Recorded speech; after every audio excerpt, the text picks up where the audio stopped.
Hello, everyone, and welcome back to another episode of the Lord of the Rings AMA podcast. My name is Matthias Austin, and on this podcast, I invite you to ask me anything about Lord of the Rings, The Hobbit, or anything related to the greater legendarium of J.R.R. Tolkien, and I will do my best to give you as in-depth an answer as I can.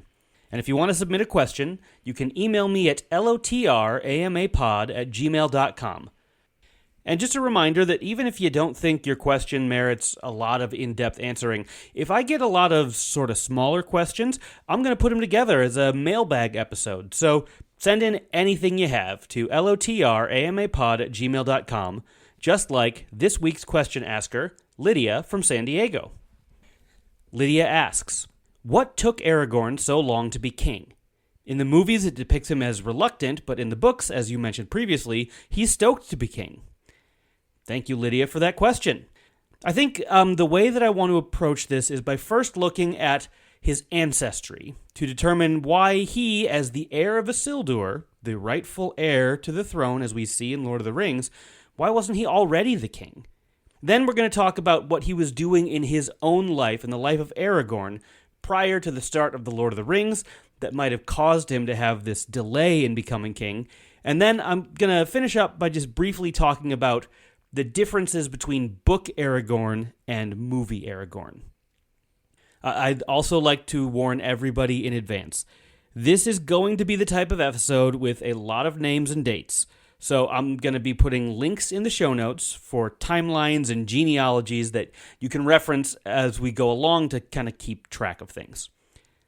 So let's start. If Aragorn is the heir of Isildur, and the heir of Isildur is the rightful king of Gondor, why isn't he already on the throne? I'm going to go over a few things I said in the second episode of the podcast about Denethor, so bear with me if you heard some of this before. In the Second Age of Middle-earth, and Lord of the Rings takes place in the Third Age, there were 3 houses of men who aided the elves and the Valar, and if you're not sure who the Valar are, check out episode 3 on the creation mythology of Middle-earth. So these 3 houses of men helped the elves and the Valar defeat Morgoth at the end of the First Age. And, okay, I'm gonna say this up top too. It is just easier for me to say elves and men. But I just want you all to know, men is not just males. It's just like humanity. The Tolkien would do that. He would use humans. Instead of saying humans, he would say men. There were actually many important women involved in all of these stories, despite what some critics of Tolkien may say. But men is just easier to say quickly than elves and humans or elves and humanity. So I'm going to be saying men the way that Tolkien would, but please know that this also is inclusive of women. Okay, so anyway, third time we're going to get going with this. Let's get started. So the 3 houses of men fought alongside the elves and the Valar when Morgoth was overthrown. And those houses of men were rewarded for their support by being granted an island kingdom between Middle-earth and Valinor. And this was called Númenor, and they became the Númenóreans. And the first Númenórean king was Elros, who was the twin brother of Elrond. Elrond and Elros were both given a choice because they had a mixed heritage of men and elves, and also Maya through Melian, to decide whether they and their descendants, whether they would belong to the race of elves or men. Now, we know that Elrond obviously chose to be an elf. That's why he's around as an elf in the Third Age during Lord of the Rings. And Elros, his brother, chose to be human, and then he became the first king of Númenor. And the Númenóreans were granted these longer lifespans than most humans. So Elros himself lived to be 500. And this trait runs through the descendants of the Númenóreans, this longer than normal lifespan. Now, what happened to Númenor is in another episode entirely, but the short version is that the Númenóreans royally screwed up, pun intended, and under the influence of Sauron, they challenged the Valar to war. And this went about as badly as it could have. And the end result was that the island of Númenor sunk beneath the waves, and Arda, which is the world, which had been flat before this, was turned into a sphere, and Valinor was removed from it, so that no one could physically sail to Valinor unless the Valar specifically allowed them to. That's where the elves go at the end of the Third Age, when, the ring bearers of the elves leave across the sea. They're actually, getting picked up by the Valar allowing them to take what's called the straight path. So they don't curve with the world, they just keep going straight, and Valinor is, floating out beyond in the ether, and you can get there if the Valar allow you to. Now, when this all happened, when Numenor was sunk and the earth was curved and became a sphere, there were some Númenóreans that were living in Middle-earth at the time. They mostly were evil. They followed Sauron for a lot of them. And the only other Númenóreans who survived were the people of Elendil. And he survived because he refused the king's summons to go to war against the Valar. And basically, he and his people, they rode this tidal wave to the shores of Middle-earth. And Elendil established the Kingdom of Arnor in the north of Middle-earth, which was near the lands of his friend, the High King of the Elves, Gil-galad, or Gil-galad. There's a proper way to pronounce it. I kind of go back and forth because I didn't look it up. Anyway, he lives near Gil-galad in the north of Middle-earth. And Elendil's two sons, Isildur and Anarion, established the Kingdom of Gondor in the south, and they both co-ruled that from the capital city of Osgiliath. And technically, Elendil was the High King over both Arnor and Gondor. Now, if you've seen the movies, you know what happened next. The War of the Last Alliance, and the elves and men going to war against Sauron. And in that war, most of the leaders died. Gil-galad, Elendil, and Anarion were all slain, and Isildur cuts the ring from Sauron's hand, and Sauron is defeated. And in the aftermath of that war, Isildur left Gondor to claim the throne of his father Elendil in Arnor, and the rule of Gondor went to Isildur's nephew, Melendil. And the kings of Gondor descended from Melendil until the last king of Gondor, before Aragorn, Eärnur. And after that, the stewards ruled, which was Denethor's family, but they weren't royalty. They were Númenórean, but they were not royalty. They couldn't trace that their ancestry back to Elros. So the House of Anarion was in power in Gondor in a mostly unbroken line. There's some nephews that get thrown in the mix when there were no sons of the kings and brief civil war, but they figured it out. It's a long genealogy, but the history of Gondor is relatively straightforward compared to the House of Isildur in Arnor. Now to start, Isildur never had a chance to take up his crown. On his journey north, he and his retinue, which included 3 of his sons, were attacked by orcs in what was known as the Disaster of the Gladden Fields, and they all died, and Sauron's ring was lost in the Anduin River as Isildur tried to swim away to safety. But this was not the end of the line of Isildur, because Isildur's wife had been sent to Rivendell at the beginning of the War of the Last Alliance because she was heavily pregnant, and Isildur wanted her to be safe. And so, in Rivendell, Isildur's youngest son, Valandil, at the time when Isildur died, Valandil was now 13 years old, he became the king of Arnor. And his line lasted for several generations until the reign of Eärendil. I'm telling you a lot of names. Click that link if you want to visually see all this. I'm just giving you the highlights here. And upon the death of Eärendil, his 3 sons fought over the throne of Arnor, and it was decided that the kingdom would be split into 3 separate kingdoms: Arthedain, Cardolan, and Rudar. Now we're told that Rudar and Cardolan, the line of Isildur fails in those kingdoms, and the kingdoms were led by others, most likely other Númenóreans, people of Númenórean descent, which, by the way, are also called the Dúnedain. Númenórean, Dúnedain mean basically the same thing. And for about 400 years, the 3 kingdoms of Arthedain, Cardolan, and Rudar lived side by side with occasional fighting between them, until the Witch King, which is the leader of the Nazgul, rose to power in the land of Angmar and began to attack the Dúnedain in the north. Now, Rudar was conquered first, and a puppet king belonging to the Hillmen, which are the men that were living in the area that were not Dúnedain, a puppet king was put in control, and he worked directly for the Witch King of Angmar. And eventually, a combination of war and plague wiped out the remaining Dúnedain in Cardolan. And so Arthedain was the last remaining kingdom that had once belonged to Arnor. The rest have all been devastated or taken over by the Witch King. And the last king of Arthedain was named Arvedui, and he was of that line of Isildur. And he had married the daughter of the king of Gondor at the time, which, okay, it was technically his relative, but at this point, 1,900 years had passed. So they were as related as like me and someone living in the area that used to be Prussia in modern day, right? It's so far distant in terms of when their genealogies diverge.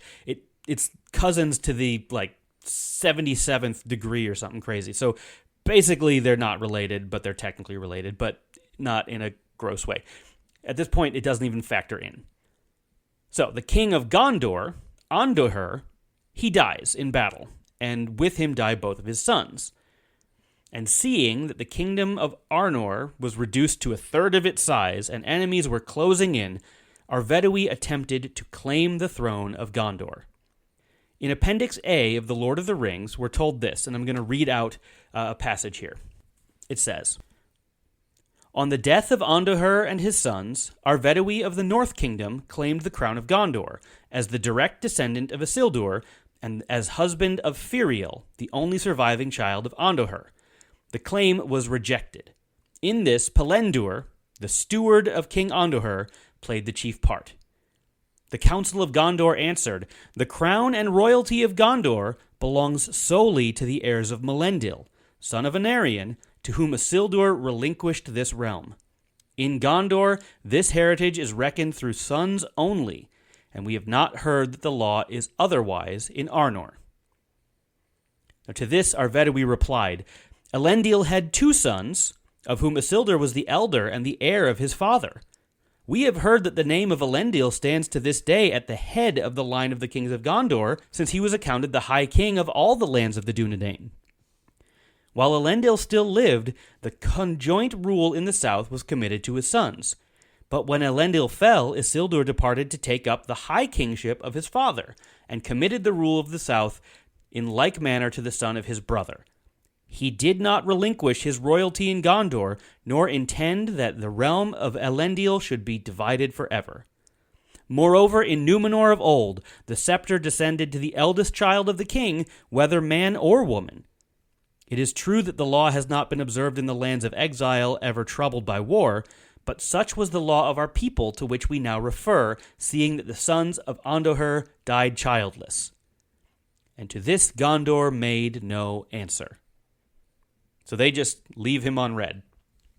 And they instead give the kingship to Eärnil, who's a victorious military leader and a relative of Andoher from a separate branch of the royal line. And Arthedain, the last remaining vestige of Arnor in the north, Arthedain falls shortly after this. And Arvedui dies when a blizzard hits his ship as he's trying to sail to safety. He had been driven to the far north, and he was living with these people called the Snowmen of Forashel. It's a whole thing. But he dies when his ship goes down during a blizzard. And with his kingdom gone, his heir was not the king. He became the chief of the Dúnedain. And the kingdom of Angmar would eventually be overthrown, actually not that long afterwards, by the elves of Lindon, the elves of Rivendell, and an army that came up from Gondor, led by Arnor, the son of Eärnil, but the devastation in what had once been in Arnor was so complete, and the lands were essentially empty, and the Dúnedain of the north became the Rangers, fighting orcs, trolls, and evil men wherever they found them, hiding in the shadows. And it would become a custom for the heir of the chief of the Dúnedain to live in Rivendell during their childhood. Now, coincidentally, Eärnur, the guy who just defeated the Witch King, he would be the last king of Gondor. When he went to face the Witch King in single combat, because the Witch King had showed up in the south and had captured what was called Minas Ithil. It became Minas Morgul. You see it in the film. It's right by the stairs that Frodo and Sam and Gollum climb up. That's Minas Morgul. The Witch King, after being defeated in Angmar, went down to the south and took over that. And Arnor says, I'm going to challenge him to single-hand combat, and he gets captured and gets taken into Minas Morgul, and he's never seen again. And at that point, the stewards would rule. And Tolkien tells us in the appendices, each new steward indeed took office with the oath to hold rod and rule in the name of the king until he shall return. But these soon became words of ritual little heeded, for the stewards exercised all the power of the kings. Yet many in Gondor still believed that a king would indeed return in some time to come, and some remembered the ancient line of the north, which was rumored still lived on in the shadows. But against such thoughts the ruling stewards hardened their hearts. And so that's why Aragorn and his family are not already king. His people had been diminished, they had lost their kingdom, both the larger kingdom of Arnor and the smaller kingdom of Arthedain, and the steward and the nobles in Gondor didn't want them to come in. But obviously this all changes for Aragorn. So what happens here? Well, Aragorn's father, Arathorn, was the chief of the Dúnedain, and as was the custom, Aragorn was being fostered in Rivendell. And Arathorn was out on a mission with the twin sons of Elrond, Elladan and Elrohir. They were out hunting orcs, when he took an orc arrow to the eye and died, very young for one of the Dúnedain, at about the age of 60. And so at the age of 2, Aragorn became the chief of the Dúnedain, and Elrond raised him at Rivendell. But because Elrond, and as Tolkien called the Wise, so that's going to be people like Gandalf, Galadriel, Glorfindel, Elrond, Saruman, sometimes, they all sensed that Sauron was growing in power, and they knew that he was searching for the lost heir of Isildur, trying to determine if that heir was still alive. Because there was already no king in Gondor, and if he could destroy the heir of Isildur in the north, then his greatest enemies would be defeated. Sauron remembered the ring being cut off of his finger, and he had this special hatred of Númenóreans, possibly more than his hatred of the elves. So Aragorn wasn't taught about his lineage, and he wasn't even told his real name. He was given the name Estel, which is Elvish for hope. He was still trained as one of the Dúnedains, and when he was 20, he was returning to Rivendell with the sons of Elrond after doing great deeds, as Tolkien describes it. And Elrond decided the time was right to reveal to him his lineage and his real name. And he also gave Aragorn heirlooms of the House of Isildur, which were the Ring of Barahir and the Shards of Narsil. Now, he doesn't yet give him the Scepter of the King of Arnor because Elrond says Aragorn hasn't earned it yet. Elrond has... It's not... in the books, it's called foresight, which it's like prophecy light. It's not like the Oracle of Delphi saying, this is what's going to happen, but it's this sense of like, I have this sense about you that this is what's going to be. And he's very wise. He gets a good sense of what's going to happen, and so he tells Aragorn that with these heirlooms, he will do great things, and that he will have a longer lifespan than most men, though not as long as some of his ancestors. And the very next day, Aragorn was walking through Rivendell singing an elvish song about Beren and Luthien. Now, Beren, just to give you a little background context here, Beren was a human in the First Age who fell in love with Luthien, the daughter of King Thingol of Doriath. Now, I've talked about Thingol a lot in past episodes, so if this is your first episode, welcome. But go listen to the other ones to get caught up. So anyway, Aragorn was singing part of this song when Beren first saw Luthien in the song, and Beren cries out, Tinuviel, which was Elvish for nightingale, or daughter of twilight, because he saw her at twilight and he didn't know what her name was, so he just yells out, Tinuviel. And at that moment in the song, Aragorn saw Arwen walking near to him, and he was immediately in love. And not knowing her name, he, like Beren, called out, Tinuviel, which Arwen thought was funny. She's like, that's weird, why are you calling me that? And they introduced themselves, and Aragorn realized, oh my gosh, this is Elrond's daughter, who had only recently arrived from Lothlorien because she had been living there for the past, half century or so. So Aragorn is immediately in love, and he's wearing it on his face. Everybody could tell something's wrong with that Aragorn. And Elrond picks up on it, and he has, it's one of the more awkward, hey, can I date your daughter talks that has ever existed in history. Elrond basically says, no, you're a human, she's an elf, that ain't happening. Because Aragorn was mortal, one day he's going to die, while Arwen would one day pass over the seas with Elrond and his people and return to Valinor. In addition, Elrond's foresight saw that, and this is from the appendices, I'm going to quote it again, he says, Aragorn, Arathorn's son, Lord of the Dúnedain, listen to me. A great doom awaits you, either to rise above the height of your fathers since the days of Elendil, or to fall into darkness with all that is left of your kin. Many years of trial lie before you. You shall neither have wife, nor bind any woman to you in troth, until your time comes, and you are found worthy of it. Now this seems awfully convenient for Elrond, but sure, Aragorn says, fine, I'm going to go do the great deeds. But Aragorn also had a bit of foresight in him as well. And he said it wouldn't be the choice of Elrond what's going to happen. It would be the choice of Elrond's children to decide where they wanted to go, just as Elrond had chosen to belong with the elves the many thousands of years before. And they kind of just let the matter drop. And at that point, Aragorn really threw himself into fighting the forces of Sauron. We're told he meets Gandalf, and he travels to the south to see the kingdoms of Rohan and Gondor. He fights in their armies, he leads troops to victory in battles, and he makes Denethor extremely jealous. Again, episode 2, give it a listen, we talk about that in more detail there.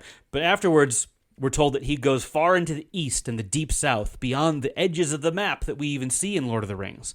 And he didn't return to the north until he was 49. On his way back, he stops in Lothlorien. And there, Arwen was visiting Galadriel, who was her grandmother. And Galadriel made Aragorn cleaned up, and he puts him in fancy clothing, and I don't know if she's doing like a matchmaker thing, but Arwen sees him all dressed up, not as a ranger, but dressed as a king. The book says he looks more like an elf lord of the West in the prime of his life, and she fell in love with him on the spot. And Tolkien, he wrote it this way. And thus it was that Arwen first beheld him again after their long parting. And as he came walking towards her under the trees of Caras Galadhon, laden with flowers of gold, her choice was made and her doom appointed. And I'm sorry if I messed up the pronunciation of Caras Galadhon. I never learned how to speak Elvish. Apologies. And then Tolkien continues with this. He says, Then for a season they wandered together in the glades of Lothlorien, until it was time for him to depart. And on the evening of midsummer, Aragorn, Arathorn's son, and Arwen, daughter of Elrond, went to the fair hill, Carin Amroth, in the midst of the land, and they walked unshod on the undying grass, with Elenor and Nifredel about their feet.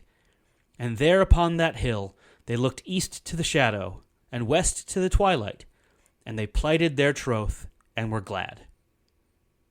Now, when Elrond learns about this, he is devastated, because this choice of Arwen's means that they're going to be forever separated, because she just chose to become mortal and die, while he would go and live in Valinor forever. And Elrond told Aragorn that if he was going to consent to this, Aragorn would need to achieve a feat just as daunting as Beren, because Thingol had sent Beren on a quest. He said you could only marry Luthien if you retrieve a Silmaril from the crown of Morgoth, which he did, though arguably Luthien did most of the work, which is, again, a story for another time. But there are no more Silmarils left in the world, so Elrond told Aragorn that he could only wed Arwen if he became king not only of the kingdom of Arnor, which didn't exist anymore, but of Gondor as well, which didn't want the ruling powers didn't want the king to return. So he had to be the king of both Arnor and Gondor, which no king had been since the days of Elendil. And it's only then, in Aragorn's life, he begins working towards becoming the king. It's why he's so eager to do so in the books. And there was no clear path for how to do this. If he just went to Gondor, Denethor would have rejected his claim, especially with this personal beef that he already had with Aragorn. So he redoubles his rangering in the north. He's seeking out ways to thwart the rising power of Sauron.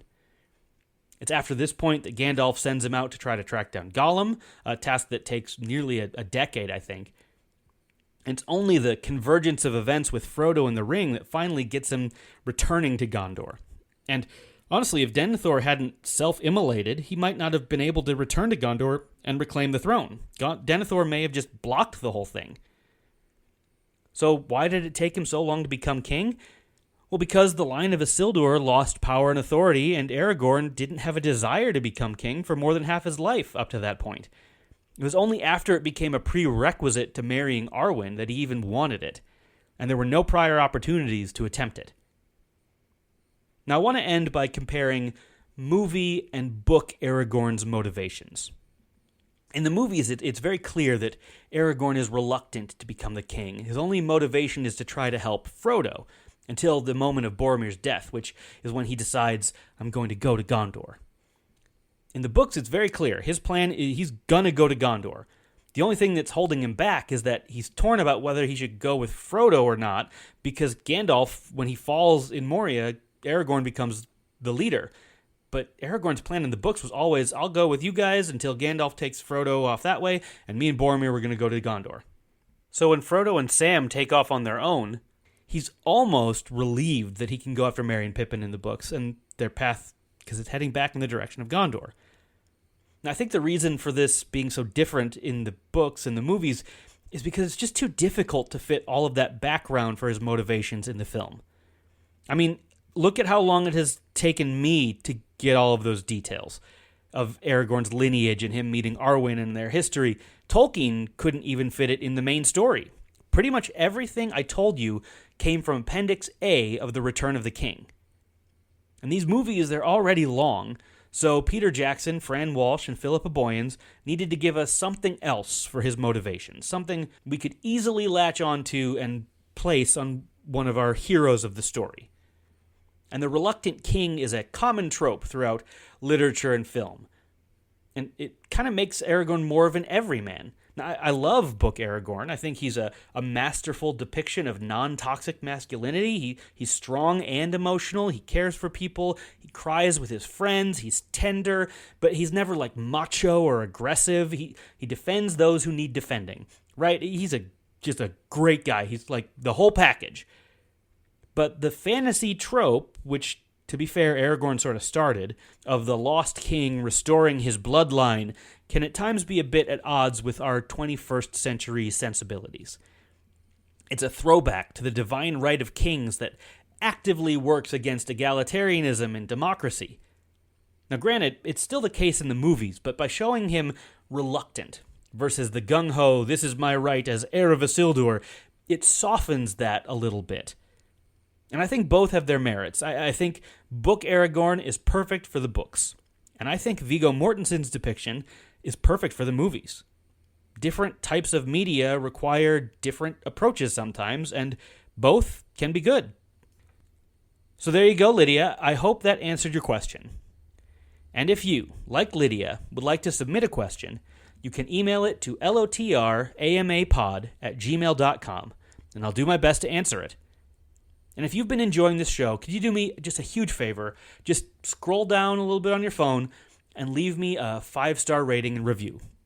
It really does help just get this thing moving in the algorithm. And the more people who can see this, might be more people who listen to this, which means that I'm going to get more questions, and that means we get to have more episodes. So leave a review. Tell a friend, download it on those like the showroom phones at Best Buy, all of the stuff that can just get it out there and moving in the interwebs. Follow me on Instagram and Threads. Links for both are in the show notes. Thank you, as always, to Michael for our music and Lauren for our artwork. And that's all for this week. Iluvatar willing, I'll be back next week. See you then.